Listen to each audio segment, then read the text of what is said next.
Well, good morning, happy people. Happy Sunday morning. Happy summer Sunday morning. How's everyone doing? Nice to see you gathering over here. Good to have you here this morning. It's a gorgeous day here, although it's a little colder than it was before. Wow, that says my signal is very low here for some reason. I'm not sure why. I'm looking up in the little corner. It says my signal's low. Hopefully, we're coming across clear and clean and not choppy. They did big fireworks in town here the other night for here in Somerset, Wisconsin. It is Pea Soup Days. What's Pea Soup Days, you may ask? Well, it's in the name. And Pea Soup Days, I think, hails back to some sort of historical thing with German immigrants here over 100 years ago or more, 150 maybe.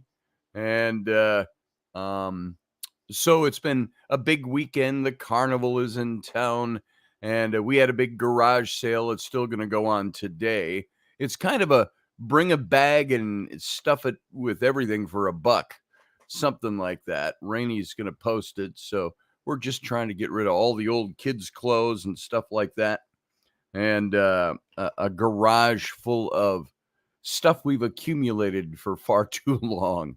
And you know that how that is, guys. We've been together for 18 years, married almost 16 of those years, and we have accumulated so much junk. We're about as mobile as the state of Texas or Central America, something like that. If there were open borders, our stuff would be rushing for them. So that's what's going on today. And then Rainey, of course, being in Scouts and a Scout Master, we have had all kinds of things going on all weekend. So she put the sale together, and then I was left pretty much for 2 days to tend to it. And so she'll be here today. And I don't know if she'll make it down here this morning. She's pretty worn out. And, you know what's happened. Sunday morning with Scotty and Raini is kind of Sunday morning with Scotty and maybe Raini, if we can get her every now and then. Additional to that, we've got to get her set up. Her computer sucks.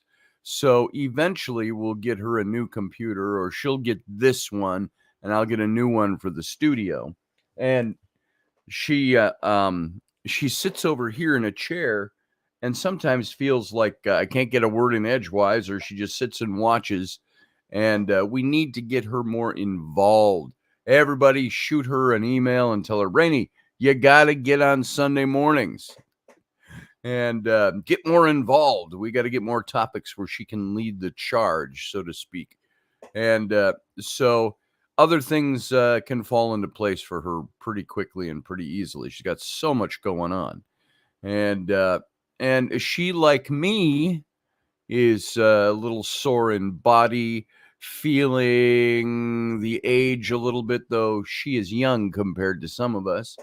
As you all know, she's 19 to 20 years younger than I am, depending on what point of the year it is. Right now, she's 19 years younger than me. After her birthday, well, let's see, her birthday was, well, she's 43, I'm 62. That's 19. Some points of the year, she's 20. Oh, when my birthday comes, and I age to, I'll be 63 in November, then for a few months, we're 20 years apart, it seems. So, you know how that all goes. Delaney Pearl Jones, good to see you. You're in Delavan, Wisconsin today? Oh, it's rainy in Delavan. Yeah, it's gorgeous here. It's funny, we've gone from being hot and humid. I'm talking about the 90s and the upper 80s, very humid, high dew points and so on. Not too uncomfortable, but hot. And to yesterday, there was a huge thunderstorm that rolled through, but didn't touch us. As much as we need the rain, it kind of skirted us from the north to the east and what wrapped around us. And there was blue sky over there, but there was thunder boomers about 3 p.m. yesterday. Just thunder. I kept hearing rolling thunder. I thought, yes, we're getting a thunderstorm. But you know what? That didn't happen. It went around us, but it dropped the temps by 25 degrees. So while it was in the upper 80s yesterday, mid 80s maybe, it went down into the 40s last night, and it's like 60 degrees, if that. If it's made it up to 60 yet today, I'd be surprised. But the sun is shining. It's bright and shiny outside, beautiful blue skies. There's a little wind, but it's cool out.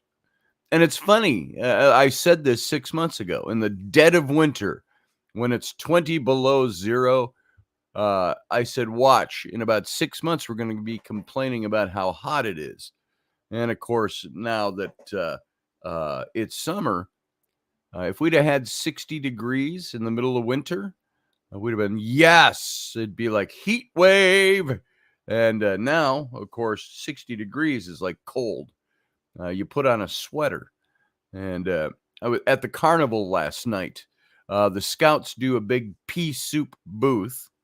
And we all went with the Scouts on Thursday night and chopped up vegetables. You know, potatoes, carrots, celery, and ham. And we chopped all that stuff up for a couple of hours. And they made 13 vats of pea soup for the pea soup booth, the scouting booth. And so people come and pay $4 and get a big paper cup about that tall full of soup, and you can gulp that down. Great stuff, hearty. And they also had a dunk tank. Now, Rainey did not sign up to do the dunk tank. I told her, yeah, here. I said, I've got this lightweight white tank top for you to wear into the dunk tank. I got smacked. Not really. She just gave me the look. She goes, yeah, you think that's going to be appropriate for the scouting booth? But she was looking for insults for the kids and all that. So Ellery went into the dunk tank last night. And she was there. I made it over to the carnival after I shut down the garage sale. And she got dunked. Mom dunked her 5 times in a row, throwing the softball at the dunk tank. So that was pretty cool. And some of the local cops volunteered to be part of the dunk tank. And so that was fun. And so it was a lot of fun yesterday for everybody. But she's worn out. I don't think we'll see her today, Rainy. But we might. There's still hope. So Rainy sign. And hey, Susie Q, good to see you here this morning. And Rendell Flag. Good to see you, brother. A road collapse closed indefinitely in Philadelphia. Wow, I-95. Got to maintain those roads. We don't think of them as being collapsible, do we? Delaney Pearl Jones is here. Sandra Saunders is here from Great Britain. And we got Field Guy. And there's a bunch more of you who haven't shown your face into the chat room yet. Feel free. Come on over into the chat room and join us. I don't know if we'll have Uncle Dave this morning, or Ruben Fast Horse, or Rainey, or Michael Brewer, or Wendy, or some of our regulars. By the way, speaking of Wendy, our Robertson show, we've been off air for 3 weeks now on Tuesdays. The first week was just because it was so busy and we took a day off, both of us on both ends of things. And then the last 2 weeks, she has not been well. And so I can't reveal too much about her personal information. And I frankly haven't talked to her a lot. I know Michael has talked with her a lot. And she's not doing well right now. And so keep her in your thoughts, your prayers, your mind. And hopefully we'll be back on Tuesday with Robertson. She's been a couple of weeks. She's been down. And she also at the same time had her elderly, I'll call him, her elderly basset hound, Henry, who's a big part of her life. And he got pretty sick too, and they were a little worried about him. And so she's had a lot going on. So Pearl Jones Delaney says, I do appreciate the Barney Fife Squad, aka local police, for their interactive services. There you go. I don't know if that's sarcasm. Thank you, Delaney. She could use it. So could Rainey. Rainey's not ill, but Rainey is feeling a lot of stuff lately. She thinks, it's maybe that change of life is starting. That's possible. She's 43. Um, she's not feeling herself these days. Never quite feels good. She gets up in the morning and she's already tired and doesn't feel good. So keep her in your mind and heart too. So don't know what's up with her. And lots of headaches. She's had more of her migraine types of things that's lately. And I'm not the glimmering pearl of health either. It's I got my heart issues, but my heart's fine. Knock on wood. That's what the doctors told me. You're doing fine. I've got other ailments. Mostly I am just sore and tired all the time. It's like, when does this end? When do I get enough sleep? When do I stop aching in every joint and every muscle of my body? And it's not like I'm working out, which is probably the problem. I need to work out more, don't we all? And I've only said that for 5 years. I need to work out more. And it's by the time you get to working out, you're like, oh my God, I am so trepidatious of the pain that I just don't feel. And the pain is not like shooting. All of you who are over 40 and not in prime condition, you all know what I'm talking about. There's days you get up and go, oh, why do I ache so much? And it's just my body decaying into old age. What is it? So I got that to deal with too.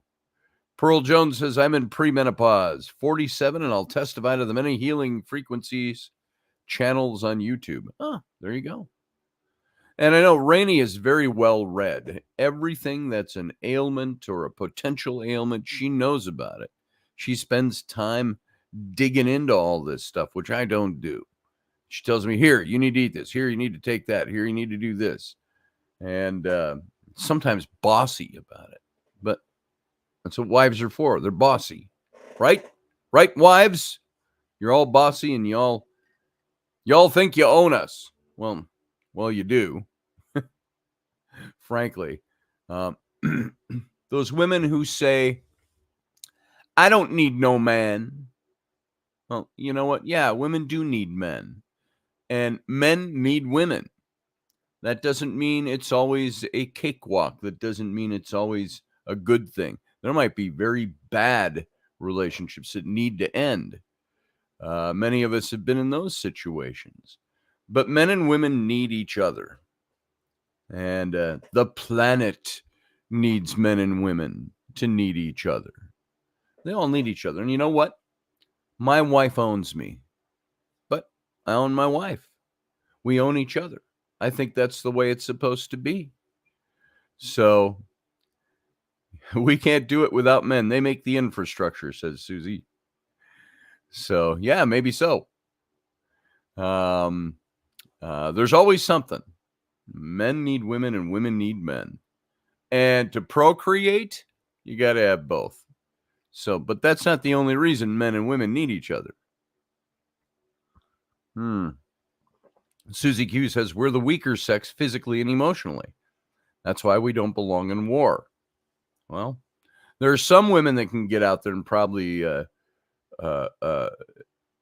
run some men under the table. And I get that. They could do war. They can be commanders and officers and so on. They can be in combat. I get that. There's some women. There's always exception to the rules. There's always the minority. I think a woman can do what a woman needs to do. I think men rise to the occasion as well. This is why all the controversy with transgender in sports. Why do you think these top-notch women are complaining about transgender men in sports? Because they're built bigger and stronger, and they could do things. Why do you think there's women's sports? Why do you think there's no women in the NFL? I think a woman would be killed in the NFL. No, they shouldn't draft them across the board. I agree with you there, Susie. When men go to war, women have to keep the home front. And we know a lot about that from previous wars. Are women capable? Yes. Are they just as mentally, intellectually capable as men? Yes, they are. The vast majority of them, however, are not as physically capable. Meaning on the body type, the body strength, the body endurance, and so on. That doesn't mean a woman can't train. I'm not going to keep putting in caveats, but you know what the hell I'm talking about. So, yeah, you plant the victory gardens. There they are. So says Susie Q. And Brittany Griner is a dude, but she doesn't want guys competing against her. There you go, field guy. You know why? So, hey, Carlene. Good to see you in the chat room. Nice to have you this morning. Let me just say, folks, if you haven't come and joined the Patreon, my Patreon, we did 3 live shows this week, Monday, Wednesday, Friday. And I put up, I think, at least 3 other shows that weren't live over there. And there's more coming all the time. And I'm going to be doing more stuff over there. We'll have 3 live shows this week.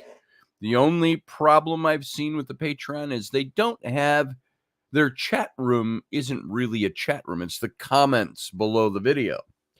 So I've got to find a way to tie in a better chat room. You can chat on there. And we had the other night like 60 messages in the chat, on the chat board, if you will. And so there are people chatting, but you've got to refresh it sometimes to be able to see the chat and the newer chats. And all you have to do is refresh it, and then you got to hit the play button again, and it picks up not where it left off. It just picks up live. So you'll lose about 30 seconds of the show if you have to, refresh the page. Now, on a phone, I don't know how well that works on the phone. I haven't tried it on the phone. I know on the computer it's very workable. So, again, if you miss the show during the week, we are on Patreon now. And if you get guff from somebody in your family that might say, you can't spend $4 on that show every month, just say, would you be okay if I donated a cup of coffee to the show, to Scotty? They might go, well, yeah, sure, donate a cup of coffee. Well, just sign up and donate enough for me to buy a cup of coffee every month, and you've got the show. So there it is. So it's funny to me how loyal listeners who followed me for years and years stop listening because they're asked to put up the amount of a cup of coffee once a month for the show. Not per show, once a month. So, but, that's my own personal take. So we'll grow one way or the other. And I appreciate everybody who's been over there and the pledges that have been made as patrons to the show. Keeps this show alive, and it keeps us being able to do better things. Now, if I had 50,000 followers, that'd be different. If I was just live on YouTube and I had 50,000 people watching it 3 times a week, that generates its own little bit of income on YouTube. But right now, we're a bit stunted. We can't progress forward and and doing better and better things. So that's why the Patreon exists. So thank you to everybody who has the ability to buy us a cup of coffee once a month and love the show enough to do that. I appreciate that. That means a lot to me. And so it's kind of like the tarot. When I was doing tarot readings on the live show on Sundays, I did that to help promote the fact that this is in part what I do for a living. Um, a tarot reading costs anywhere from $45 to $85. And people say, well, how can you charge for a free message from spirit? I don't. I charge for my time and my accumulated 40 years of experience reading tarot as of this year, 40 years. And so that's what I charge for. And I would do free readings on this show, 1 to 3 card readings. We might even do some this morning. We'll see if I can find my cards. They're around in this pile somewhere. But the reason I did that was to offer you, my listeners, little bits of free tarot, and also to promote what I was doing. And with all my listeners and all the people that wanted to get a free reading, do you know how many actual readings I sold over that first year? 3. So people love something if it's free. They love you. They love your message. They love what you do as long as it's free. If they're asked to give you a cup of coffee, the amount of a cup of coffee once a month, we'll go listen to someone else who's free. So it's a loyalty thing, I think, on some people's part. For me, it's a way to keep the show going and to advance the show, hopefully. Knock on wood. That's the goal, to advance the show and make it better. Do better things. Rainey and Ken Ballos is here. Good morning, Ken. I see Kenny KB Ballos. I don't think I've talked to you in about 10 days, brother. It's been a long week, a busy week. And I haven't seen you. I was just talking to Michael last night and saying, have you talked to Kenny? I haven't talked to Kenny lately. I got to give him a call. And but I didn't want to call you at that hour when Michael and I were talking at like 11 o'clock last night. So I have thought of you, Kenny. I hope you're doing well. If you get a chance, call into this show, even if it's for a minute.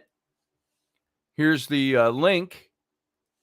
I'll put the link for everybody. If you want to call into the show this morning, there it is. It's down below the window in the description, but there's the link to call into the show. Buy Grumpy Stack Tires. There it is. Field Guy, the official spokesman for Grumpy Stack Tires. They're both in Louisiana, so you know what? I'd have Grumpy put tires on my car, but I'd have to drive 19 hours to get there. So each way. My coffee's cooling down already.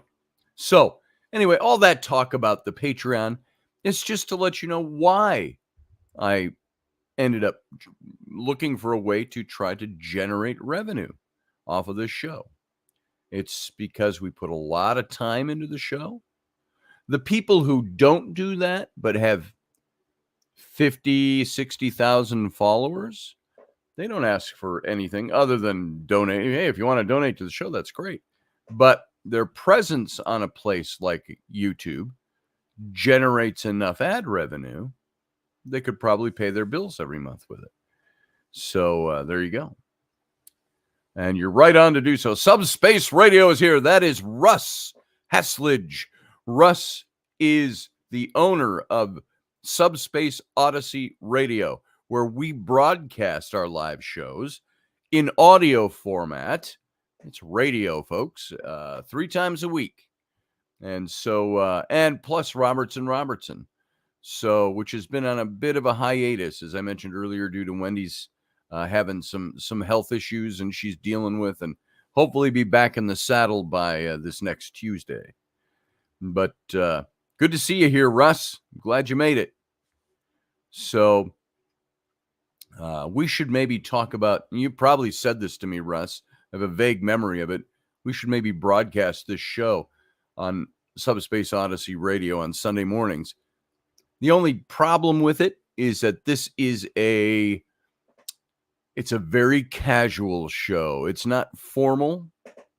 I know I make it look easy, but because I like to talk, But sometimes when I'm just by myself and I don't have anybody else to bounce things off of, it can get a little boring listening to me unless I come up with a topic for the morning. I walk into Sunday mornings with no topic, barely ever a topic in my mind, and we just talk because Uncle Dave will call, or Field Guy will call, or Michael will call, or Wendy will call, or sometimes it's just Rainy is here, and we Carlene will call, Ken Ballos will call, wink, wink, nudge, nudge, and so there we are. Casual is fine. He says the problem is the timing. Never set a length. It's roughly 2 hours. We could just say, Russ, we could say we're going to do it for an hour on Sunday mornings. And like we do the show, and then we do the captain's cabin afterward. The stream cuts off at an hour. We could do something like that. You and I will talk about it in detail. So there it is. Subspace Radio. I hear the old Alka-Seltzer ones. I was listening to Space Patrol the other night. Oh, cool. Yeah, the old shows. So there's Uncle Dave. Should we bring him in? Boom. Yeah, I think we should. Yeah, I look like crap today. I feel like crap today, but I didn't want to leave you hanging. You look lovely. I'm not hanging. Now we're hanging, though. So how's it going? What's going on? Oh, just Old age? trying to stay alive. Yeah. Did you cut your hair? Is it all pulled back? I have it all pulled back. I needed to jump in the shower today, but I haven't gotten there yet. So yeah, I know that feeling. I haven't either yet. I got up and I was like, oh, I don't feel, you're getting older when it's like, oh, taking a shower. That's like work. Well, and the parents normally don't get up until 10 or 11, but Yeah. insisted on getting it. Well, mom at least insisted on getting up at 9 this morning. So Right. So yeah, I'll be jumping in the shower at some point today. Probably be the end of the day now, which I like starting my day fresh and showered and stinking purdy, but then I just get sweaty and then I have to shower at the end of the day sometimes because what I'm doing. It's like, working the garage sale, easy peasy work. Sitting on a chair, drinking mint juleps and watching people buy stuff. But when it's hot outside and humid and you're up and down, up and down, up and down, it's not work, not a lot of physical work, but man, at the end of the day, you're like, ugh, I'm like sodden today. And you got to go jump in the shower, So, yeah, I just splash water on my face and my hair. Got to. But I don't even really have a good experience. I've been up since 5, but yeah.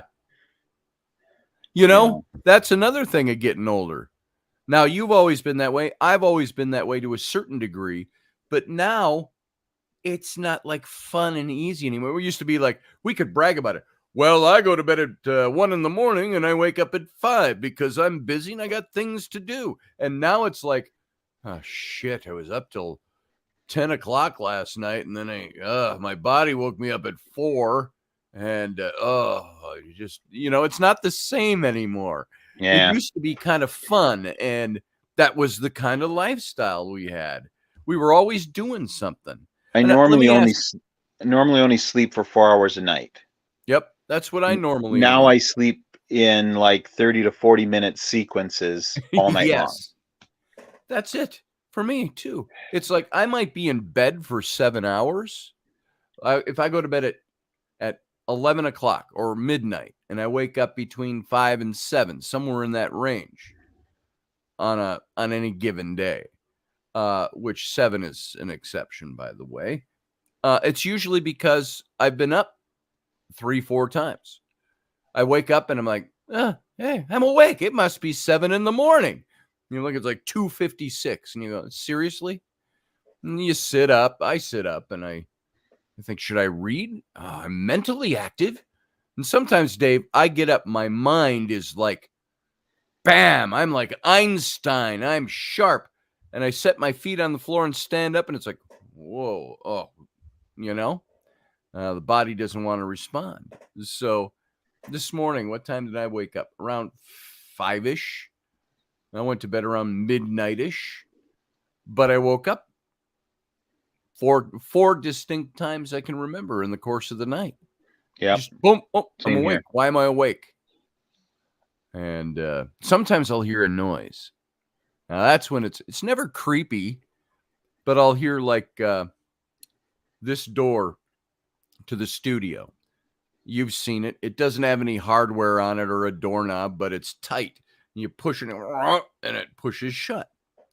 And that thing can't blow open. You got to put your finger in the hole of the doorknob to pull it open. And there are some nights I'm laying in bed and I hear the thing go, whoop, creak. It creaks against the wood and I look up and it's hanging open. I'm like, okay. And I always, do homage. I go, all right, if you want to fuck with me in the middle of the night, whoever you are, that door doesn't open by itself. There's nothing to blow it open. So if there's somebody there, or if it's just pressure, air pressure, I don't know. So, or a big bang will wake me up or something like that. And I don't know. It's like, where did that come from? And the kitchen is right upstairs from the bedroom. And so it's like an animal up there or something. One of the cat jumping around, knocking things across the There's floor. a guy I think he's in Britain, but he's been running a series of, he's got a bunch of cameras set up because he's had a bunch of things happening in his apartment. Yeah. And he's captured this small shadow creature several times. Oh, see. Now that would be interesting. And so he's kind of really laid back with it. He was in the kitchen. He's getting lunch or something for his kid. And the door to the basement or to the upstairs, or I think the stairs were going up. I guess so. It was door to an upstairs, kept opening up. And he'd walk over there and you could see the shadow sort of up in the corner at the top of the steps.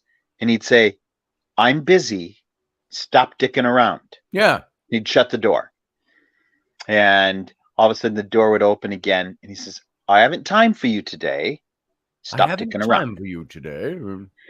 And then the door opened and the shadow figure was standing at the door.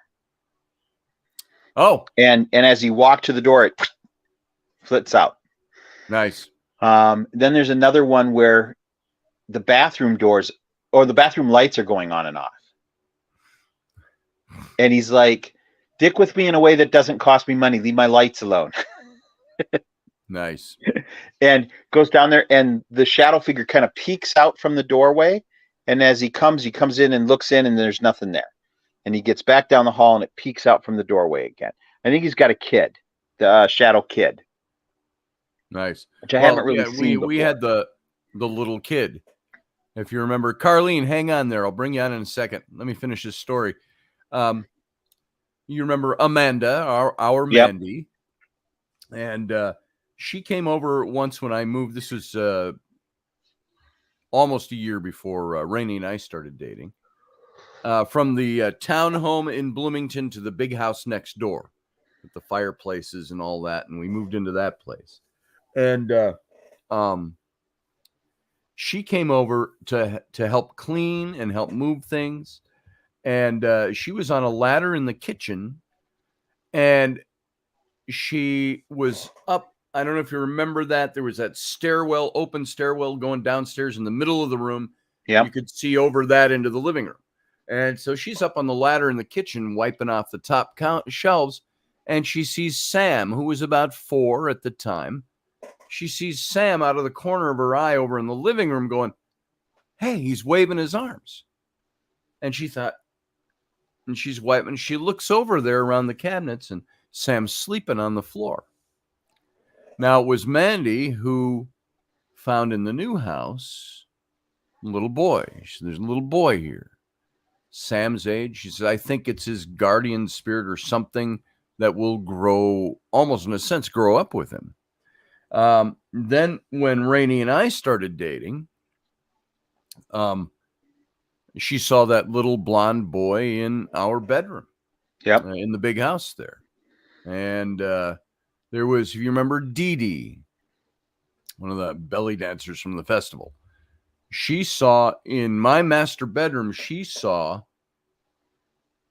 to me, Scotty, there's a man I saw that's standing there. and he's leaning with his elbow on the big dresser and looking and kind of smiling like, "Yep, I'm here." And she said, I said, "Did he? You afraid?" And she said, "I'm not afraid." She said, "Just saw him." And so it's interesting. That house was full of all kinds of spooks and spirits and things. Yeah. So it's pretty crazy. Let's bring Carlene in too. Maybe Carlene will want to add to that. Actually, yeah, I can. I've been waiting for KB to come on, but with not having morning coffee. Well, I can get up to 9 or 10 people on here at a time. So KB, you can still call in. Yep. Yeah, I had a weird experience the other day. It's like it's weird how you guys are talking on this subject. I was still in bed. It was, I don't know what time. My husband gets up around 5:30 or so to go to get ready to sit down at his computer and go to work. And I swear to God, he was sitting there calling to one of our cats. And it's like, finally I woke up and I told him, "Will you cut the crap?" And he's like, "What do you mean?" And he says, "I bet I ain't calling to the cats." Then I nodded back off, and sure shooting, didn't I? I swear the cat was up beside me meowing in my ear, which it wasn't. And I'm like, we got some really weird stuff. Like I said, apparently somebody's woke something up. Yeah, that's weird. Yeah, we get and Rainey, I've always said, is kind of a magnet for this stuff. Dave, you know that about Rainey. Rainey isn't the person that goes out there and promotes the fact that she's clairvoyant, clairsentient. We lost Dave left. It's a connection thing probably, or he pushed a button. He'll be back. But Rainey doesn't push that stuff. Yeah. But she feels it all. Yeah. And she sees it all and everywhere we've been. That's about the way I feel. I've never claimed to be any clairvoyant or any of that, but it seems to be, like I said, a magnet for it. I said when we bought the house, I've told you more than once, I've been sitting in the living room and there's a shadow walks right across the door regularly. Right. And Donna's like, "Oh, well, that's probably my father keeping an eye on what's going on with the house because he loved the house." Sure. I haven't seen that in a while. This experience was a little different. I had one when my grandmother passed away. We were getting ready to go up to the cemetery in East Corinth, and this will be of interest to some people who are movie buffs. I wanted to go out and see my mother and my son and my grandparents before I left. And right now that town's a little mobbed. Goosebumps is up there filming series 2. So which show? Goosebumps. Not Goosebumps. Beetlejuice. Oh, Beetlejuice. Oh, Beetlejuice. So yeah, the cemetery in the first one, I keep watching to see if I could see my grandmother's headstone, which I can't. It goes by quick, and we're like, Dave, answer this question: when they're shooting in a cemetery in a movie, they have to put fake covers on headstones. They can't show real headstones. I don't think so. They? No. Oh, okay. Because generally on a headstone, if you're panning across, no one's going to be able to read that. If they're doing a close-up on somebody, they usually create a stone for that. Or it's pertinent to the story, so they have to create it. Yeah. That's good to know. I know they're up there right now, so I told my husband we're going to wait till things settle down because, I've been to that cemetery before, and we got lots of relatives there, and I'm like, every time I go there, it's I come back and have these experiences more and more, and I don't mind it. It just, I'm like, with so much going on, it's like, yeah, we'll hang tight and just wait for things to settle down up there. Who knows? They probably will still be there. And like I said, we got to go up. But it's weird how in our packing, this stuff is more and more of this, I don't know if you call it clairvoyant, whatever you choose to call it, it is happening. And I'm like, what the heck, man? Yeah. Well, we get stuff all the time. Now, one thing Rainey doesn't like to have me do, I'll do tarot readings here on the computer and stuff and the phone for people. We haven't done a live reading here with a person face to face. It's always digital or online. But she doesn't want me to use the spirit box here. She doesn't want me to Because she likes that house. She doesn't want to know what's there. She doesn't want to move. I don't want to know what's here, she said. And there's plenty. She's seen a lot of stuff. She's always seeing stuff. So she's open to that stuff. So she sees it. Yeah. And I asked my aunt the other day, was the Ouija board still in the cupboard above the oven? And she said, yeah, it is, and it's going to stay there. Yeah. But she's keeping it for a reason. Yeah. Yeah. Once they decide to sell the house, they're going to sell the property because they got 50 acres. My aunt is not in good shape. Sure. They have two houses, a huge barn that looks better than, no offense intended to anybody, looks better than most people's houses, and an arena, and she can't do it anymore. Oh, but she said once she sells it, she said it will go with her. And I'm like, oh, that's going to be weird when you move that. She says, yes, it is. Yeah. So, by the way, I just told her that speaking of arena and stuff, it just made my head go back to the ranch that Rainey and I had, and the barn and the horses and all of that stuff. But, and I was thinking, man, I was young back then. But now I think about it, Rainey is, when you think about it, Dave, because you know us both so well, in less than a year, Rainey will be the age I was when I met her. And we started hanging out. And so I said, hey, you're still young. You were 26 when we met. If I was 44, she was 24. She was 24, I was 44. And I said, hey, you at 24 found me attractive, virile, and in great shape. I said, 44 ain't no big shakes, honey. So there it is. But that's where the mind goes, just stream of consciousness. So it's good to know. I never knew that about the movie thing. I said that we won't ever get enough of a glimpse of the headstone. I mean, we know the area it is, but sure. I didn't know they couldn't do that without. I don't know if it's something they legally can't do, or it's they just you just don't see it. I think it's just a respect thing. Yep. Unless it's a big monument in the background, Baker, and I see there they tore down the original house that overlooked that cemetery, and I was talking to my relative who's up that way, and we actually still have relatives in town. They all had to sign non-disclosure contracts. Yep. And they're building a house back. I said, well, geez, they should have just rehabbed the one that was there that they originally filmed the movie in instead of rip it down. But of course, it became popular after the movie, so everybody and their brother wanted to be in there, and it weren't safe. Yeah. There's a few houses like that. What houses are around that are famous because they've been in film or TV? I know, like the Brady Bunch home, the exterior. Mary Tyler Moore house, Golden Girls house. And you find a lot of home sell just a couple of weeks ago for like $5.5 million. Holy cow. Are you kidding me? That house ain't worth $5.5 million. And it's just something they shot a picture of from the outside. Yeah, that's all that was used for, was the exterior. Yeah. The rest were sets. Yeah. Who is it? Major Nelson's house from I Dream of Jeannie.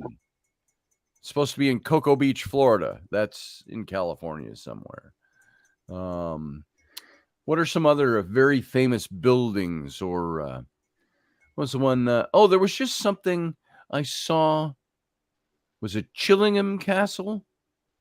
I was watching some ghost hunting thing on one of the off shows on YouTube, and they were filming there, and it was the castle that was used in like Shakespeare in Love, when he's wooing the woman character up there at her father's mansion. And I know one of the houses from Beetlejuice and the covered bridge are still there. House. That's why they came back for the second one.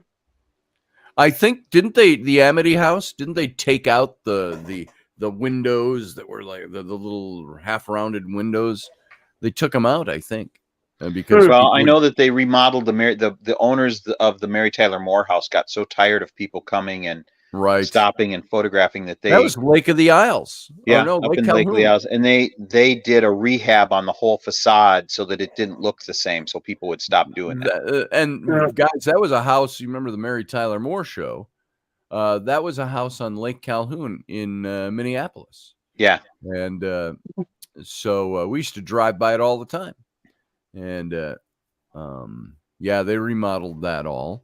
What else? There are other famous buildings and places, and trying to think. Now you think of like Psycho. That's a backlot that was built. That's still standing, but it's not a real house, as in somebody's lived there, and then It's you not could even buy it full and sell it. scale, if I remember right. Yeah, yeah. Yeah, any house that becomes famous, says Field Guy, they always change so it's unnoticeable. Well, I and think also there's a you don't street want on the people back lot, driving and by it's all got the Leave time. It to Beaver's house and the Bewitched Yeah. house, and Which was a Cool. pretty standard Whole bunch of those. 1950s house. yeah. Cool. The Rambler, something like that. What about oh geez, the hotel there where that Bates Motel? Yeah, that's Was that the was that Psycho. what? Oh yeah, Yeah, okay. yeah, the Bates Motel. That's a backlot. That's Back a up. it Well, was that's built good for because the I don't movie think audience. anybody'd want to go there. Yeah, that's like No. Hogwarts. Yeah, yeah, Which is like really like 4 or 5 different locations. I know. Yeah. I know. I And know. you I can know they. You can take the Harry Potter tour in England. They have tours where you can go visit all the sites where they filmed the interiors of Hogwarts, and it's all different locations. Some of it was sets, but Yeah. So Yeah, some of this Beetlejuice they said was filmed somewhere in England. I meant to say something to Wendy, but I know she hasn't been feeling good, so I haven't bothered her.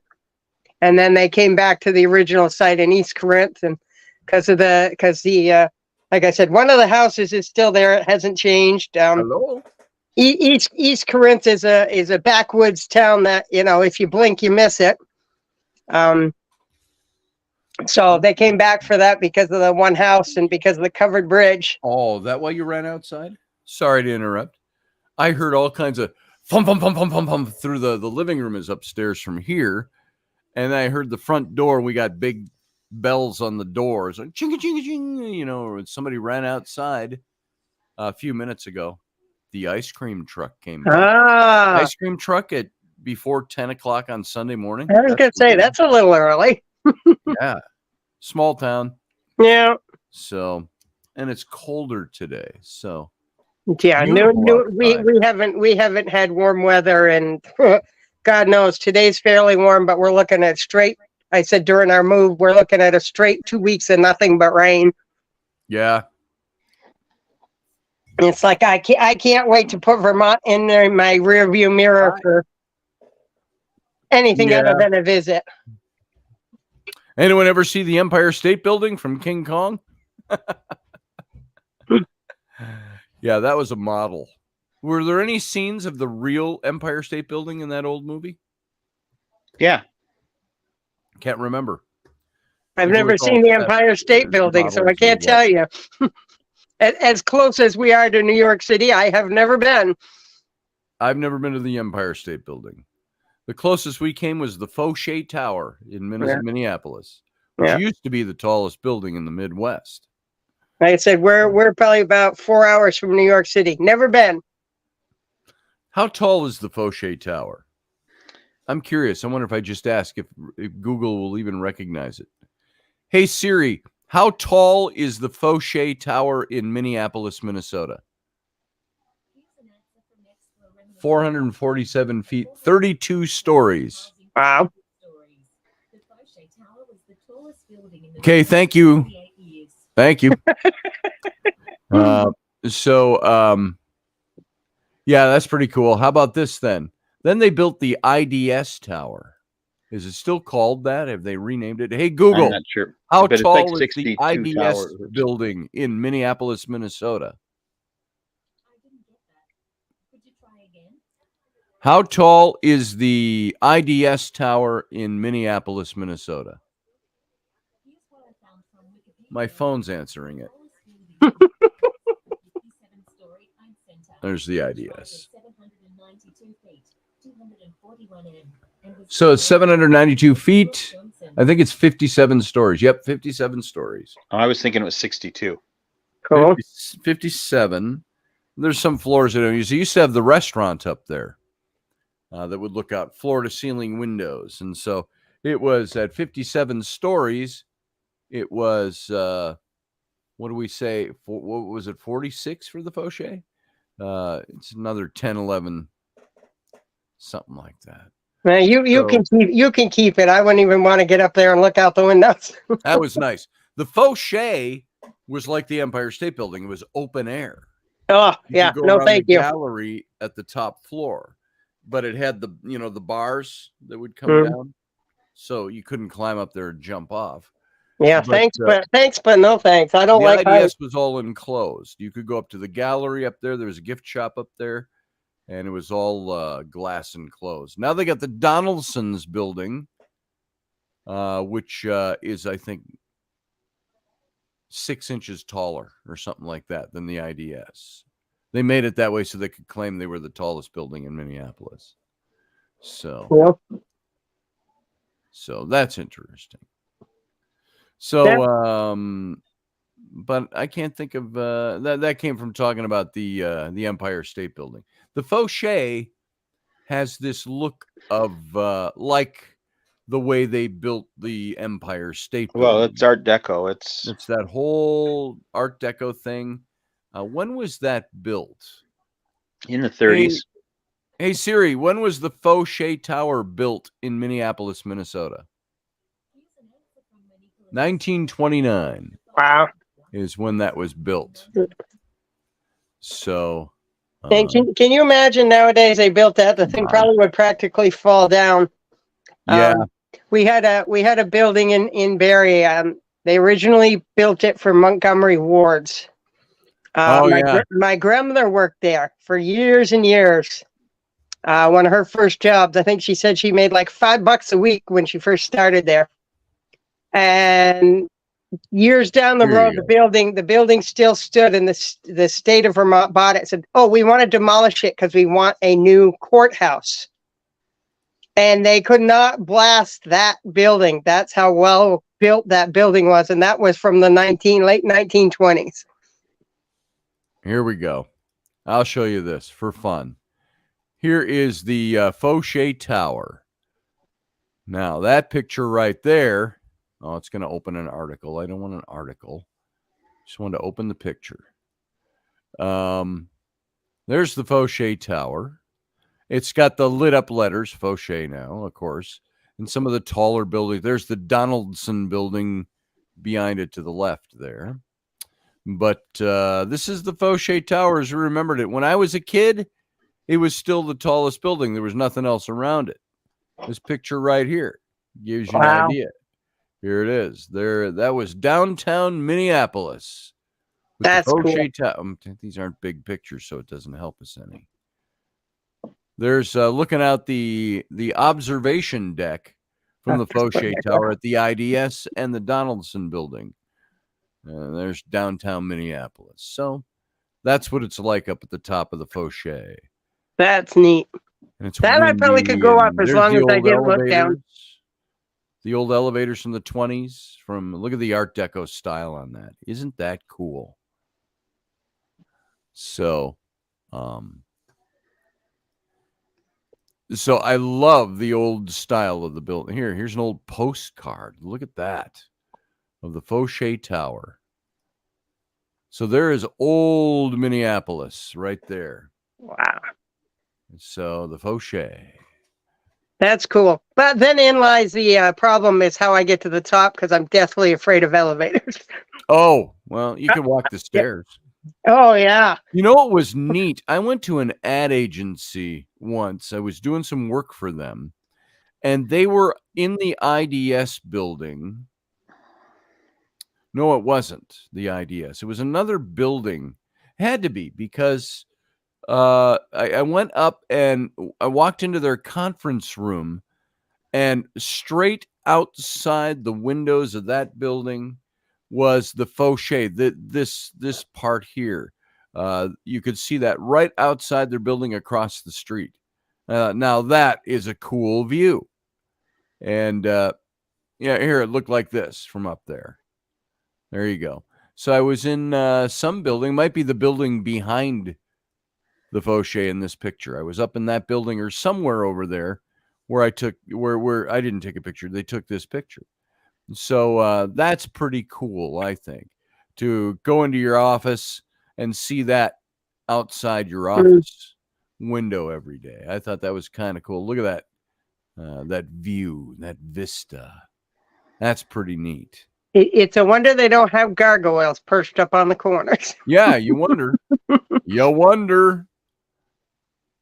There you go. There it is, reflected in one of the buildings downtown. So anyway, that is historic Minneapolis. That's what it looks like. Wow. There's the Fauché reflected in one of the buildings down there now.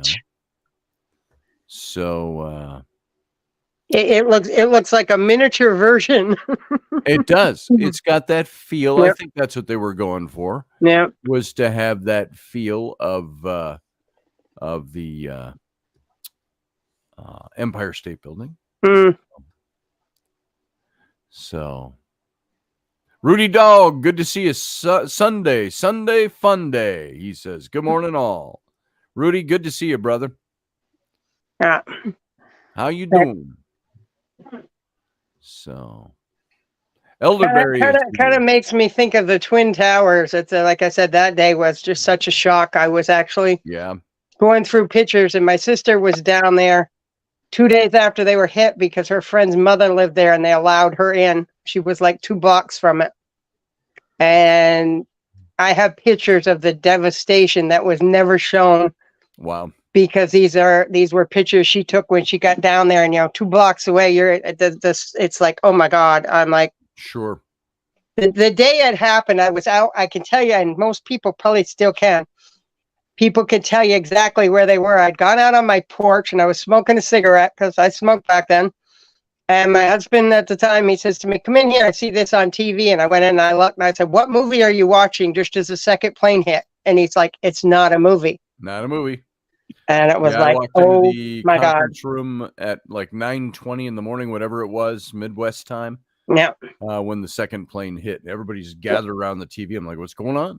We Yeah. actually We were getting the kids up and ready for school, and I remember driving in from Norwood to Minneapolis that day, and trying to think, was I coming in on? It must have been coming in on 12, and the IDS towers like centered in that vista as you're driving in on the skyline. And I couldn't take my eyes off it because they had been talking all morning whether because of the number of planes that were up, were they going to take out tall buildings all across the country, or what was their plan? And so yeah. Has anybody heard Elderberry? I do remember that episode of Gilligan's Island, and Mr. Howell played Hamlet's father, and all I remember, he sang that song. Do not borrow, nor lender be. Truer and wiser makes a man much wiser. Yeah. Now, has anybody heard any more about the plane that flew over the Capitol and actually ended up crashing that they couldn't never contact? No.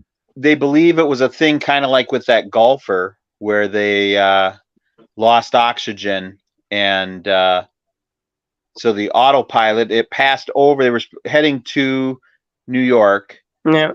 It passed over its designation. The autopilot turned them around, and then it continued south until it went out of gas and just took a nosedive into Virginia. Yeah. I asked to be or not to be. That is the question that is asked of me. That was from Gilligan's Island as well. Yeah, I figured it was a fluke, but nowadays you never know. So, yeah, we're all over ADHD radio here, folks. ADHD. Welcome to ADHD radio, where your topic can be fielded, but we cannot guarantee we will stay on it for more than a minute at a time. Squirrels. Squirrels? Yeah, I got a whole stink load of them this morning. Yes. Thank you for that, Russ, by the way. I knew there was a to be or not to be song. I couldn't remember it. Well, you guys have a good day. I've got to do the heavy supervising I overdid yesterday and pissed Well, my you had wrist fun up. with that, Carlene. Be a boss. It's no fun. I hate it because I like being able to do. There are certain ways I like certain things done, and I can't do it. I tried doing some That's stuff because you're a yesterday, chick. That's and what and chicks like to be. and You I want to be lifted. boss all the Yeah, time. no, I don't like being boss. I just like things like, okay, I want this packed with this, so when we move 600 miles, I know where it is. Yes, yes. I lifted on a box yesterday. I'm like, oh, that won't bother my wrist, and I'm like, oh crap, big Grab it mistake. did. No, it did. It did. I'm paying for it now, but oh well. There it is. Okay. Well, Carlene, you go have a fun day moving. No. See you later. All right. So, yeah, I got the same thing. Talk about aches and pains. I went to put out one of the garage sale signs the other day, Thursday, in the right around noon when we were finally set up. And so, you drive out to all the street corners, and I was at one street corner, and I swear every median in the world, or every boulevard in the world, the street side of a sidewalk has concrete 1/2 inch under the ground. I'm trying to stick these signs into the ground, wire framework, and everywhere I went to stick these signs in, it was like trying to push them through concrete. And so I put a sign up, and I was parked across the street with the engine running, and I stepped back out into the street, quiet, no traffic, and I started walking, and I heard out of my left foot, I heard this big pop. I'm like, what the hell was that? And it ached, and it still aches. It's Sunday. I had to go, finally went to have an x-ray taken of it. And they said Popped a tendon. all they could see was that I popped a tendon, but it pulled a little chip of bone off with it. He says, you see this little curl right here? He says, a little chip of bone it pulled out. So I'm gimping around. I was supposed to go help Heather set up and break down a concert last night, and I couldn't do it. I had to back out because carrying things, moving things, impossible. On Friday, went to Walmart with my son to pick up some coffee creamer. And I needed the cart. It was like I needed a walker to get through because my foot ached so bad. And Ellery last night at about 11:30, she jumps on my back, carry me to the bedroom. And I'm like, oh my God. I said, okay. And I said, let me stand up and see if I can do it. And I took 2 steps, and I said, and that foot, I said, I can't do it, baby. Can't do it. So, yeah, it's still a little sore this morning. So, old age setting in, which is what we talked about earlier. So, let's see. Matthew Sainsbury says that David Icke wrote a book on 9/11. He claimed there was more behind it. There's a lot of people that conspiracy have all theories. kinds of conspiracy theories behind it. Yeah. I think it was a bunch of terrorists ran into buildings. So I don't think Bush was behind it. I don't think, we may have gotten warnings, but we also had warnings about Pearl Harbor that were ignored. So, yeah. So anyway, speaking of that, because I was talking to Flynn about this yesterday, I came across, remember Andy Rooney from 60 Minutes? Yep. Passed away 15 years ago, maybe 10 years ago. He always started his segments with something like, and he would talk. He was talking about D-Day, and it came up. And you don't think about this when you're thinking about some of these old newscasters, but he was pushing 90 15 years ago, and he was he was with the troops that stormed Omaha Beach on June 6th of 1944. And Flynn and I sat and watched this on my phone. I said, Flynn, you got to watch this with me. It was about 5 minutes long. And he's talking about remembering D-Day and remembering heroes and some of what happened there. And he said he's kind of ending his little segment. He says, I've been to the cemetery atop the ridge at Omaha Beach. And he says, I go there, he says, and I weep. He says, I weep because of the memories it brings. He says, not because I suffered tragedy there. He says, but for all the heroes who fell there, and some we don't even know their stories, many of them. And but all these individuals, he said, that died there, giving that last full measure of devotion. And he says, why did D-Day happen? He says, because we along with the Canadians and the British, we stormed the beaches at Omaha Beach in Normandy to drive back Hitler from taking over the continent of Europe. And he said, this is why we were there. And this is why so many men died there. And I was telling Flynn after that, and man, it was choking me up. And I'm like, why does that stuff choke me up so bad? And You know what? What's that? I was going to say what pisses me off about all that is that they don't teach the proper history in school anymore. Right. And they distort why things happened, like the dropping of the nukes. That was determined to be the least loss of life. Yeah. If we had to continue to take Japan one island at a time, yep, tens of millions of Japanese people would be killed. Yep. And not just by the American troops, but like you look at Okinawa, they were running and throwing themselves off of cliffs and throwing their children off of cliffs because they had been told that we would eat them. Yes. And we had to stop them from doing that. Saved them from doing that. So I talked to Flynn about. First, I talked about him, and we talked about that scenario, those scenes from Saving Private Ryan that I've talked about before. And I said, Flynn, we got to sit down and watch that. It's got, in the first 20 minutes of that movie, is probably the most accurate, produced on film, reproduced for cinema, the storming of Omaha Beach on D-Day. And there was one thing that they had mentioned. I heard Spielberg. I hadn't heard this till he said it. He said there was a thing after the battle that they called the pink tide.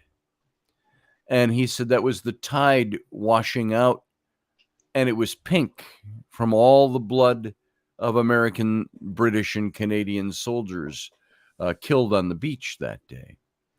And so soldiers, I don't know how many people are still alive that stormed the beaches at Normandy, but handful, very few, a handful. But they'll talk about, over the years, I've heard that they talk about that. Since that movie came out, I was aware of what the pink tide was. And so we talked about that. And then, now let me throw a weird angle of this up at you.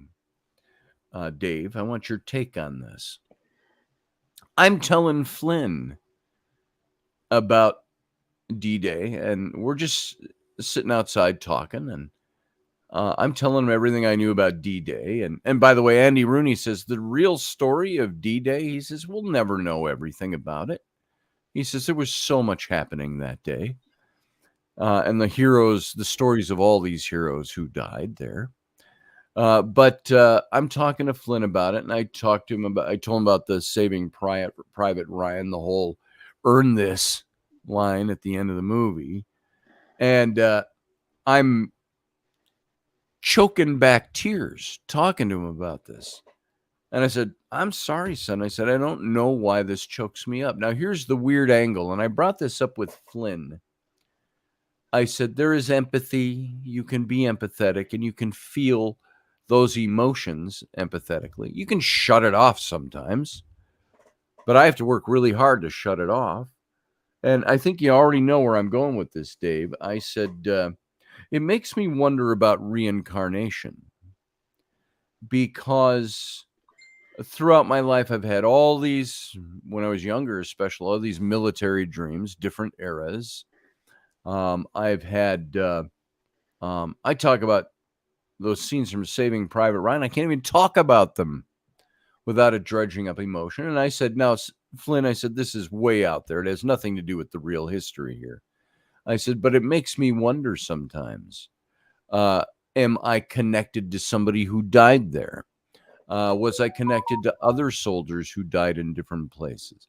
Um, and again, don't anybody interpret it as I'm trying to turn a historic event and an heroic event into something flimsy and woo-filled. That's not what I'm doing. It's a separate issue. I step back from that and I go, why does it do that? Why did I, in watching American Sniper, about the Chris Kyle story, there were scenes in that movie. There was a movie where he's just lining up a shot. It's like a mile away, and he's going to take out this sniper. And I felt like everybody was looking. He said something, and I felt like everybody was looking at me in the theater. And I kind of shrank down in my seat.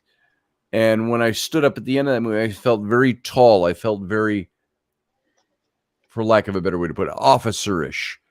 But when I was sitting in the theater and he's talking about something, and during those scenes, I felt like somebody was standing right next to me and looking down at me in the theater, military, and saying, he was like this, and he's pointing at the screen.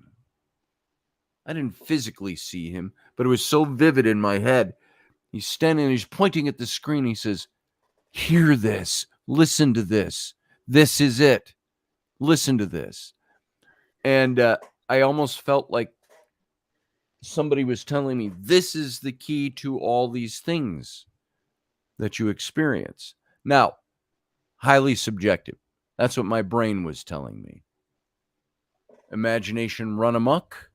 Well, I haven't had regressions done, but I believe that I was in the Navy in World War II and that I had my ship sunk and died at sea. Yeah.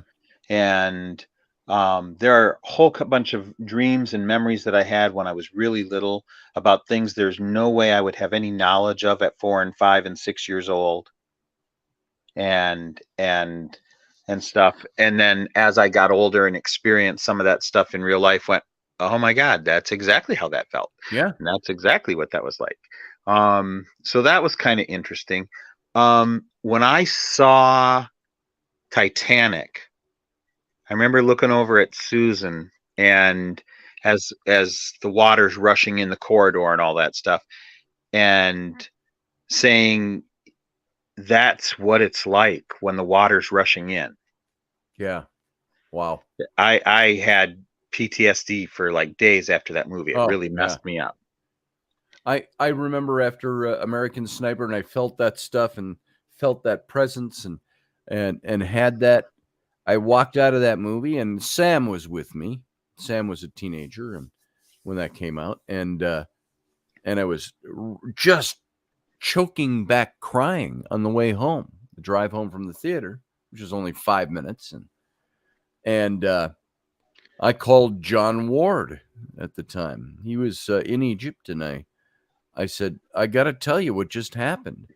And he says, Scotty, he says, go outside. I don't care how cold it is. I don't care. There was snow on the ground. And he says, go sit under a tree and ask for clarity and clear your mind and so on. And I gotta take a commercial break here. You keep talking. Okay. So that was, I'll take you off the screen until you come back. And so that was my experience with that. Rudy says, I know that I was connected to some of them that had passed. My grandfathers had told me a few stories. And of course, Rudy, I don't know if this goes through your head. Whenever I have those experiences, I start to wonder, is this something that happened to me or in a past life? Is it a connection of some kind? Or is it my imagination because I heard my grandpa's stories from the war? So, yeah, this commercial break is brought to you by Grumpy Stack Tires. There it is. Thank you, Field Guy. And so, I don't know. I have a hard time telling if it's my imagination working overtime, because I see pictures in my head. I'm an illustrator. I'm a storyteller. I see these things. Is it part of my storyteller brain that does that? Or is it something more? So that's the question I'm left asking when that happens. So, and keep in mind too, I don't think the span of time necessarily matters. I don't know that for sure, but World War II ended just 14 years before I was born. And so the time span was there. I don't know. I just don't know. I don't know what all the military dreams were all about throughout the course of my younger life when I was a young man, teenager to a young man. And Rudy says, I know that I was connected to some of them that had passed. Oh, okay. I thought that was a new comment. That's the same one.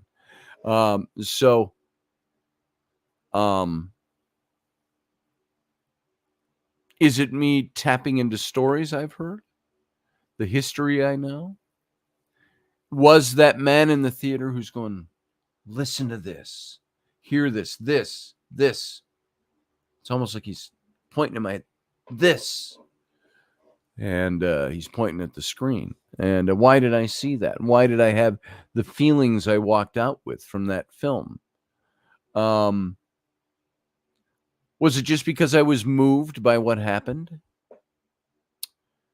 No, because it was a scene where he's talking about something, and it wasn't the deep emotive scene. I know Saving Private Ryan, that one was deeply emotional. Was it just empathy that flows out of us, flows out of me, that created that event in my mind? Is the mind that powerful a tool that it will do that without actual connection to spirits? That's a big question. What do you all think about that? I'm curious to know what your thinking is on that. Are we that guided by those who've gone on before us? Here's Field Guy says, the National World War II Museum is located in New Orleans. Been there a few times. I looked up my grandpa. That's how I learned where he was stationed and career, because he never talked about it when alive. Yeah. Past lives are a thing. They have to be. I agree with you because of that. And I've often wondered, that was such a thing that was so unacceptable to believe when I was in my earlier church days, church and ministry days. And so it was always a thing I fought against, saying, that's not possible. That's not how the universe is supposed to work. Well, maybe it is. So I did see Michael sent me a message a while ago. He said, as soon as he says, give me a few minutes and I'll jump on. I haven't seen you yet, Michael, if you're still out there. So come on over. So jump in, throw your 2 cents worth into this. Here's Uncle Dave is back. Let's bring him back in. There we go. So how'd your commercial go? Good. I'm glad. So what's your take on all that, Dave? I know basically what your take is, but talk about it a little bit. All this kind of stuff, this reincarnating, this reliving energy, this little boys who are 4 years old talking about how they died as a fighter pilot, and they give a name and his parents look it up and find out it was a real guy. Yeah.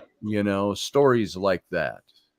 I would like to do a regression. I've Me got too. several specific periods that are very vivid in my head. Yes. That I feel connected to. I would love to do a regression. I'd love to find somebody that I really know who does them. I don't know if Sarah Soderlund does them or not. I'd love to have her do one. If she does, I'll have to talk to her about that. If anybody knows anybody that does Thanks, Rudy. past life regression, and I'm not talking about, oh, I got this friend, he's a gardener, but he's actually a great past life regressionist.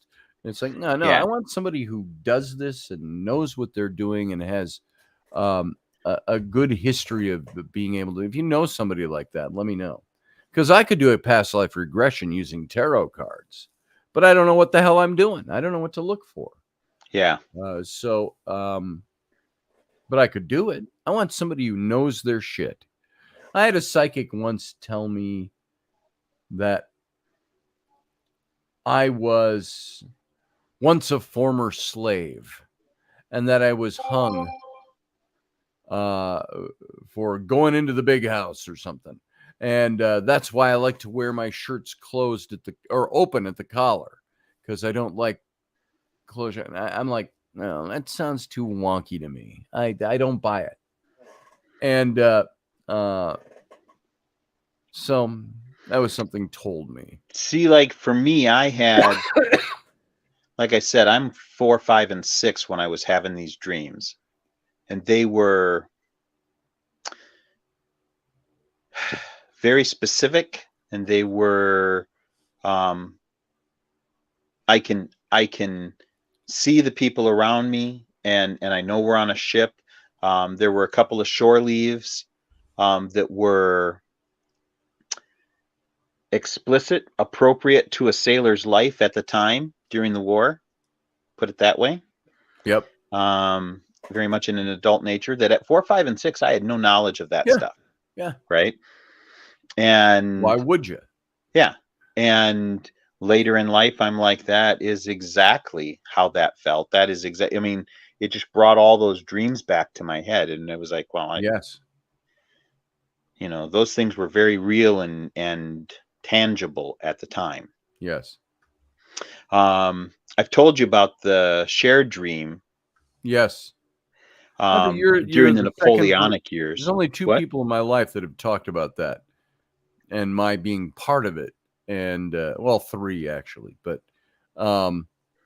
that's kind of weird stuff. The shared experiences and your friends and your connections all having the same. In our dream, and I always saw it from the same point of view, but Tasha,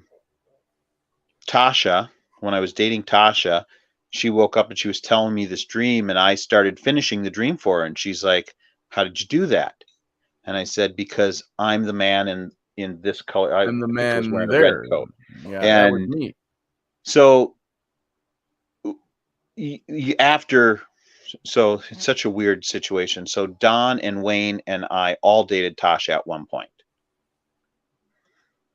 And I get a call early in the morning from Tasha after we've broken up. You need to let Wayne tell you this dream. And I'm like, and at the time I was so pissed at Wayne, and we weren't talking. And I said, I don't need to hear anything from Wayne. And she goes, oh, no. Just listen. And Wayne starts telling this dream he had. And Tasha had explained that she'd had that dream and that I had those dreams. Yeah. And all from 3 different perspectives. All from 3 different perspectives, the same scenario, but from 3 different points of view. And then there's a 4th person in the dream, and the 4th person turns out to be Don, and he has the dream. And so at one point we all sat down and discussed everything. And I believe that that's a past life thing that we all experienced. Yeah. And we were all back in this life and sort of continuing out that relationship thing. Yes. And, you know, Rudy brings up something good here. I can't read it. And Rudy and I were all part of the regiment, our red-coated kilted troop, 42nd Royal Highlanders. And he said, I think that's why we do some of our reenactments, because we're connected somehow to the patriotism of these people that fought for our freedoms. That's exactly. I agree, Rudy. I agree 100%, Rudy. That's why we're drawn to it. We're drawn to the things that mean something to us, maybe even on a subconscious level. Well, it's interesting. So, like, I feel connected to the Tudor court. Okay. Yes. But I Me don't believe too, that I was actually. like a courtier, but I feel connected to that period towards the end of Henry's life through the beginning of Elizabeth, taking the crown. And I think I was a tailor. Yes. I think I was a love this tailor about to the court. I love this about So your I knew a lot of those story. individuals because they Yep. were in and out of my shop buying clothing. I wasn't part of those individuals, but I would be privy to hearing conversations Mm-hmm. and such, and fully understood the clothing. So, like, when I first started pushing out at festival, pushing the Elizabethan doublets and moving away from the Tudor stuff, I remember sitting and talking with I think it was Lorelei, who's a dressmaker. For those that don't know Lorelei, but we were talking about the cut of the clothing. I had patterns, but I didn't really use the patterns. I just laid the fabric out and chalked all the pieces onto the fabric and then cut them and put them together. And she's like, "Why aren't you using your patterns?" And I was like, I just don't need them with this. Yeah. Now, that's not with everything. If I'm building a 1700s coat, I've got to have the pattern. But for that stuff from the late 1500s through the early 1600s, it just all makes sense to me. I understand how it's supposed to fit and where the grain of the fiber is supposed to be and all that. And I remember the first time somebody was wearing a peascod doublet. And all the other costumers were kind of circling around and checking him out and all that. And I remember walking up and looking at it and saying, "That's not how we did it." And that was my response. Yeah. And it just came naturally out of my mouth. I didn't, it was like thought to head, right to mouth. And he said, "What?" And I said, "That's not how we did it," and walked away. It's the way that costumes make a peascod, but it's not the way that tailors made a peascod. And interesting. I had somebody make a costume for me once, a doublet out of leather. It was really nice and lined, and very expensive. And it wasn't me? No, it wasn't you. Sorry.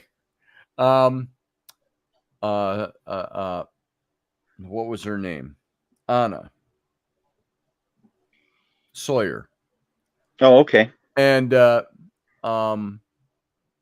she took tissue paper, like think of pattern paper. Pattern paper. Yeah. She took pattern paper and she laid it in several pieces around my shoulders, across my back, down to my waist. She basically built and pinned it all together, all these 30 pieces, pinned them on the sleeves, everything. And she basically built a pattern paper doublet on my body.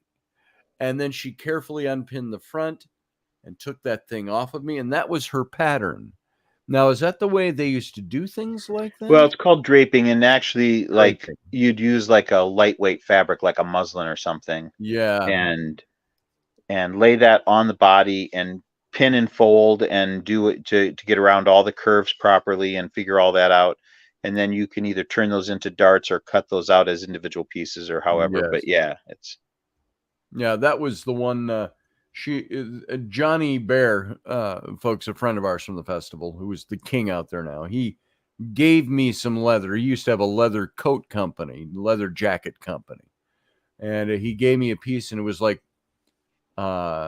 Green Bay Packers green. And so she made it out of that, and then she put all this gold lace all over. Oh, I know which doublet you're talking about. Yeah. But I dyed it all black meticulously by hand and then rubbed it out, and it was more of an olive drab looking by the time. That's the one Sam wore this last summer. Well, look who we have hanging out here in the wings. Boom.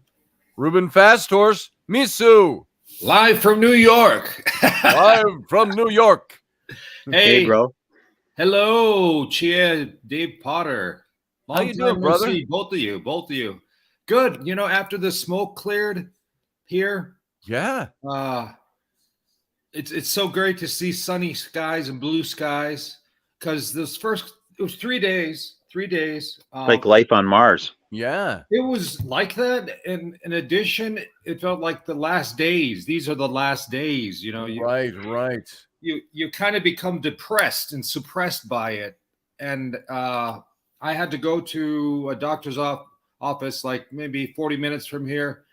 And by the time I came back, I noticed it was like it's getting dark. Maybe it's a storm, but it wasn't a storm. And then you could smell the burning, you know. And we had a little bit of that up here in Minnesota and Wisconsin.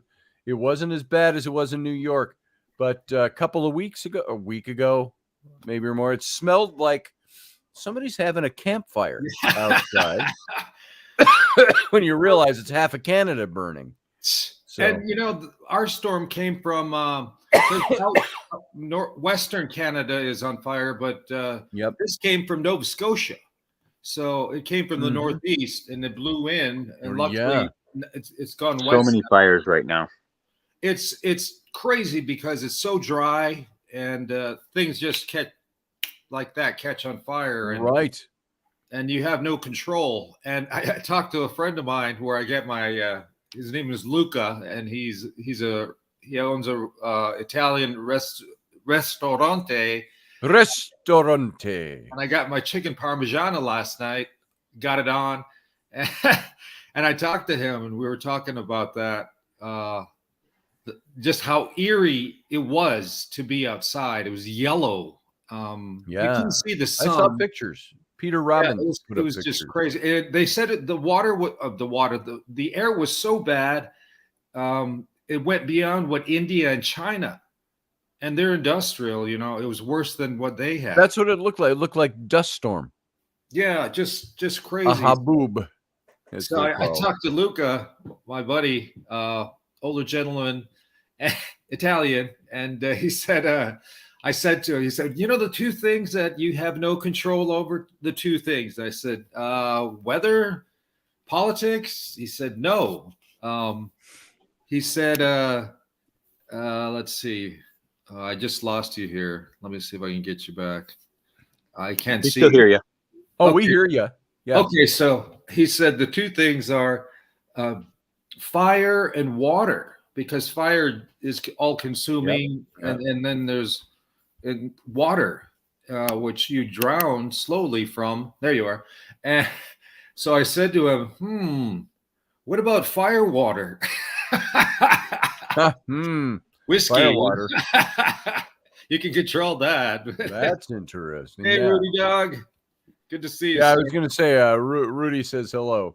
Yeah. So, oh, Rudy. Regiment days. Oh, yeah.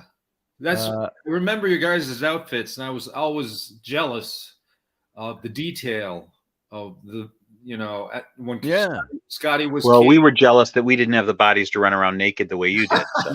Yeah, you ran around with a little piece of fabric, a breech clout. Oh God! And so we were like, man, we should all be built like that. So, Mr. Dances with Wolves. It's the way we saw you at the beginning.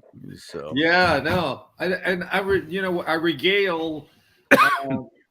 Obviously the Ren Fair, which I love, but Saukville, that was always one of my favorites. Good people, good times, good food. That was eastern Wisconsin, almost right up against Lake Michigan. Yep. North of Chicago, about an hour. So close to Sheboygan. Great sausage. Economawalk. I love those Indian names as you're driving down 90 and 94 across Wisconsin over to where Saukville was. Economawalk was one of the places. My kids saw that sign and just laughed. Can't even say that, Dad. Just a little while. Just give me Yes, it's all right. No, it's it's funny you say Oconomowoc because I haven't heard any. I have not heard any. Uh, These are all Indian names, of course. And You're not going to pee while you're talking, are you? No. Oh, okay. That's what it kind of looked like. No, I'm just going to the little room. The little room. Oh, gotcha. My Susie wants to watch the news. But I was going to say, Oconomowoc in the sign language, ASL, American Sign Language, is 5-0 because there are 5 O's. Five O's in Oconomowoc, the word itself. Oh. It's just really. Savannah, I'd like to buy a consonant. Also, Sheboygan is a Menominee Indian word. Menominee Indian word that means of the reeds. All the reeds. I thought it meant great sausages. Great sausages. It means cheese curds now. And beer. Yes. You know what I miss? And I know I can get it at my local liquor store, but every time I go to the Ren Fair or any Ren Fair here in Tuxedo, the New York Ren Fair. Mead. I was just guessing. Yeah, good. It's wow. I never knew it was made from honey. I thought Rudy Dog made some mead. I might be wrong in my memory about that. Do you make mead, Rudy? So yeah, we'd have people. I had mead given to me once by somebody who made it, and I can't think of who it was. And it was at a reenacting gig, and they were in these big brown bottles, and the mead was like meaty. It's like you could move the bottle, and you'd see all the floaty things that made the mead inside of it. It's like, do I have to strain this to drink it, or you chew on that? So. One of the other things at Saukville, God rest his soul, his name was Elk Snort, but I forget his real name, and he was from Baudette, of all places, Baudette, Minnesota, way up on the Rainy River. Oh yeah. The Rainy River separating Minnesota from Canada. Yes. His name was Mike something. Anyway, long story short, he would always bring one of those tipping jugs where you knuckle it in and then you tip it over your shoulder. Yeah. Anyway, he would make what he called apple pie. Oh, and yeah. You want some apple pie? Okay, now I know who you're talking about. Good memories. So that's one of the things. And then, helping out with doing the opening ceremony before they fired the cannon. Saying, "Hey, Roger Rabbit." Yeah. Good morning, Roger Rabbit. But that was fun. Then that kid, he was barefoot in a kilt. I think a black watch kilt. He was just had to be 13, 14, 15. And he played violin, and he played that Last of the Mohicans theme. That was pretty cool. Yeah. All the girls were after him. Yeah. Mix Master Rudy from Queen's Pub. Huh. So that wasn't Rudy Dog who made the mead. Oh, yeah. So. But all this fair food. Yeah. I got to do, oh gosh, when you walk into Shakopee Ren Fair, they have some kind of banquet house. That was Bad Manor. Bad Manor. That was pretty good, pretty decent. I never had anything. I always got my bangers and mash there. That was the Feast of Fantasy that Jim Cunningham and Laszlo Nemesis. I think that's how you say his last name. I always remember. It's funny you could have people who were good friends of yours, and you go, "What was his last name?" Yeah, really. It's the mind. Yes. It's and I always remember the parade. The parade would come through. Oh, the reenactment of the Bataan Death March set in Tudor England. Yeah. Yes. Oh yeah. Yeah, we always did the parade. I loved Dave's when Dave, he did the pirate, he did Captain Morgan, he did Gordon, he did all these great roles. He did the high sheriff out there. But there was one role he had where he would change during the day, I think, and you played the gravedigger. Oh, yeah. The simpleton gravedigger with and we had a cart. They had a cart. And we decided not to do the parade. We did commentary for the parade. So we would roll to a location, jump in the back of the cart, and do commentary as the parade walked the by. audience as the parade right? went by. And then we would jump out of the cart and run, dragging that cart to another location and catch the parade again. As it And then we would do that. We did that 4 times. So we did commentary across the site 4 different times. And the parade people were like, how are they getting here? How are they And we'd see him, and then Dave is up there. He's the simpleton. Hello, it's a parade. And you got to do it. Like I'm Larry, and we're going to talk about the parade. And we're doing this thing. And I hyperventilated running up this hill, dragging the cart. Mike's sitting next to me, and we're on our 3rd location. And here comes the parade, and we're doing our shtick. And all of a sudden, I looked at him and I said, "Bye." And I fell off the cart backwards. I just passed out.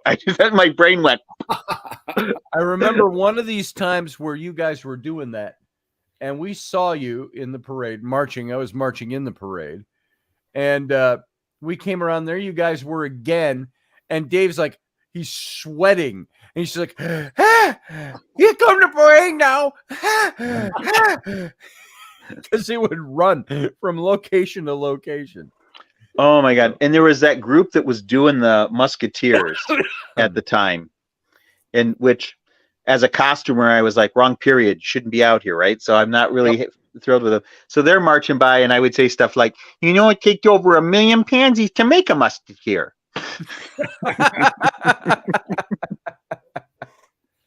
Nice.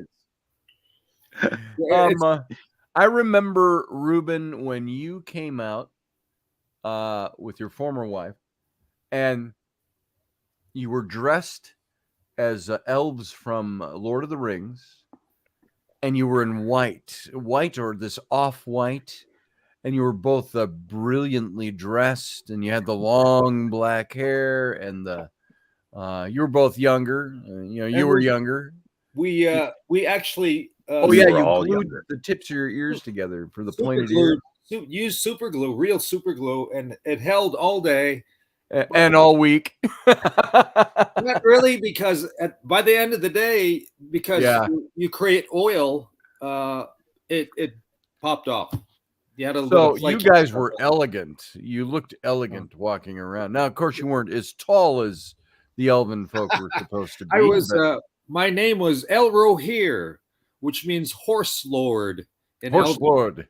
And he was the brother to Elrond. That is so funny, because when you were doing that, I was John Bear, who played the prince at the time. I was his master of horse. So I was Edmund Scroop,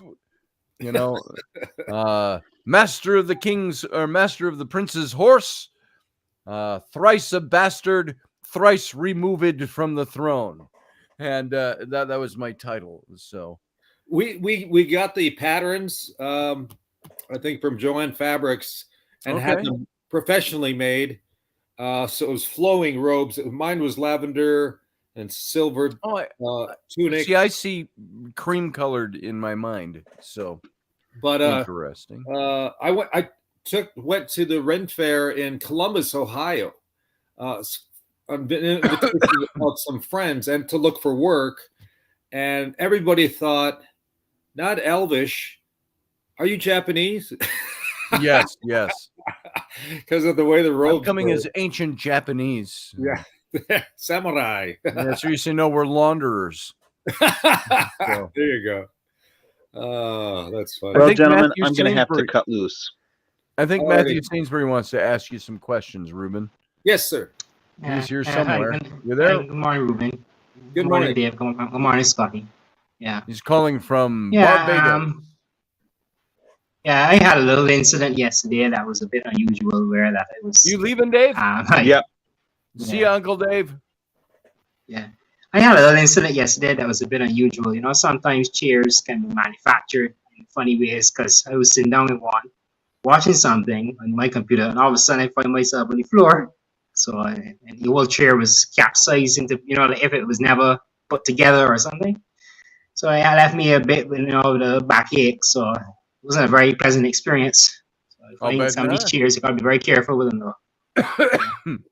I don't like falling down. Nah. Everything I learned about falling down, I learned from Captain Kirk, how to tuck and roll. I just don't tuck and roll as limberly as I used to.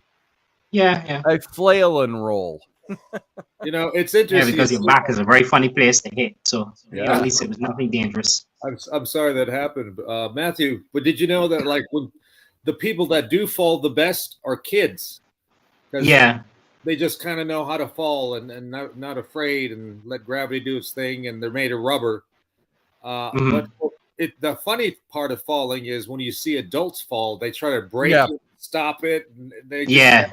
That's what causes so much more damage is all the twisting and turning and the falling dance that you do to try to prevent from falling down to the ground. Oh yeah. There are times when I slipped on the ice this last year because a bear was attacking me. I don't know if you remember that whole wow. comic. I was walking down the driveway, and there's a little slope at the end of the driveway, and it didn't look icy, but I hit it, and I was like, it's like Fred Flintstone, on the ice. And I went down, but as I was going down, I was thinking, I'm going down, just go with it, roll with it. I didn't try to prevent it. Slam, I'm on the ground. And so Raini looked up we have these security cams around our house. Yeah. And she found the moment on the security cam. So here I am lumbering down the driveway. You see me from the back. And a wham down on the driveway. And I laid there for a second. I was laughing. Yeah. I had my legs up in the air and I was laughing. And I went, oh, shit. And I'm laughing. And so I get myself back up. Well, people started, making fun of me as they do, friendly making fun of me. And so I took the footage and I took a frame of it where I'm falling over and I put a big bear. I superimposed a big bear in there digitally. And I made sure the lighting and it was a little blurry and the light matched and it looked like it was really there. I said, well, here's what Raini is not showing you. I was attacked by a grizzly bear in my driveway. He knocked me down and ran off. I have no idea what he wanted. And, if that was me, Chair, I would have laughed for a second, and then peed. Pretty much. What I had yesterday would have been similar to what you see. That's our age speaking. Yeah. Oh, you fell down. Oh, you got to pee now. You're right. Yeah. I tell people, when you go to the grocery store, any grocery store, and you see an old man looking at food diligently, I say, do you know what he's thinking? He's thinking, can I poop that? Yeah, can I poop that? How's that going to come out? And Rudy Dog says kids are usually like closer to the ground, so it doesn't hurt so bad. Yeah. I was bending over to pick something up the other day that had fallen, and I bend over and I go, man, that floor is getting further and further away. What's with that? Yeah. So, but that's I take falls. I suppose if I was in better shape, I could do it dramatically and theatrically. I meant to do that. Don't try this at home. Yeah. That's usually my line if I. Yeah. Right here. Oh, nice. What'd you do? That's a bruise? It's a bruise. And being diabetic, being diabetic, you just bump something and you're like, where did this come from? Bruised. And this, I hit my wrist on, we have like a sitting table. We ate at the kitchen table. It's not a kitchen table. It's like a bar stool and then the same counter. So we eat there and it's granite. So I must have got up and bump, yeah, hit Hey, against I there. got a question Yeah. for you. This stuff, I was in the hospital last week. I've had like 8 showers since then, but I still got, where is it? All of this stuff from all the little electrodes they tape on you. They're on both sides. They're down my Mhm. arms and my legs. And I can't, for the life of me, 8 showers. I've been not able to scrub this. I even got those little pads that they use that are kind of rough from the hospital. And I said the stuff to rub all the tape residue off. And I've used those. And it's like I wear my skin out before the stuff comes off.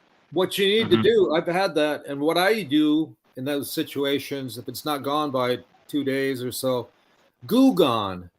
And There you go. Goo Gone and a cotton ball. And just I've got an old thing of Goo Gone somewhere. Yeah. It counteracts the whole adhesive thing. That's what that is. Yeah. Try some Goo Gone. I'll have to do that. Little behind the ear. Yes. Little behind the ears. I'm okay. I'm okay. Don't try this at home. I'm okay. I'm okay. Head twitching. Yeah. Oh gosh. No, that's crazy. What is that? Yeah, I was talking with Scotty one time about an Indian chief called Chief Cornstalk. You heard of him, Ruben Vazars? I think so. It sounds north. Not related to Chief Cornholio. Yeah. Right. Yeah, he was a Shawnee though. This guy was a Shawnee Indian. He had an experience. Yeah, he had a situation where that he was taken to be at I think Fort Randolph or something there in West Virginia area, and he was being held there because he wanted to come there. And after a battle in Point Pleasant, West Virginia, he wanted to keep the Shawnee away from so much conflict with these colonials and things. But apparently, Matthew, our Buckle Lee guy that was in charge there, took him in, and his son was later on taken in as well. And then there was some incident that happened outside the fort where that Indians, or I don't know if it was some stray bullet or somebody, one of these soldiers got shot. And these guys just came in there and murdered Cornstalk and his son and everything. And it said that Cornstalk made some hex or curse or something on Point Pleasant, West Virginia. And some people would say that's what caused some of the things like the Mothman, usual appearances. Yeah, and the big bridge that it had that collapsed that took lives to in Point Pleasant, West Virginia. I heard stories about that. Yeah, right. Good friends that lived in there. I forget exactly where. Annapolis or something. Anyway, yes. But and that area is like a tri-state area: West Virginia, and I think Kentucky. I don't know. There's 3 states, and it's a port on a river where the port Canal River. Yeah, it was a very affluent place at one time. You can see by the architecture in downtown, and right in the dead of center of the main street is the statue of the Mothman. Yeah. Yes. That was very, very interesting. I was just like blown away by that.